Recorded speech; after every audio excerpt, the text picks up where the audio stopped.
Anong palaya mo, brother? Nunoy po. Nunoy. Alam mo ba, Nunoy, na ang si Satanas takot sa Ilocano? Ganito yan. Kasi may mga magnanakaw nun ng kambing. Sige silang kanakaw ng kalding. Kanding yan sa Puyunon. Ngayon, sige kanakaw. Ang dami nang nanakaw na kambing. Ngayon, natsambahan sila. Walang nagawa yung lumaban sila, di namatay sila. Di, siyempre, dahil magnanakaw, pumunta ng impyerno. Ngayon, pag pasok nila ng impyerno, ay may nakita silang nilalang, may sungay, may buntot, bago may balaybo. Hinabol nila. Takbo ngayon yung nilalang na may sungay na may buntot. Sabi nila, kalding manon! Takbo si Satanas!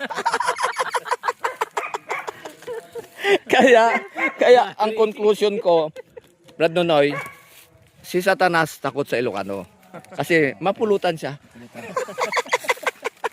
Joke lang. O yan, dito po tayo sa sa sulok ng Pilipinas at nagkakatay ng kalding manon. O yan. O, ang conclusion ko, Brad Nonoy, si Satanas takot sa Ilocano.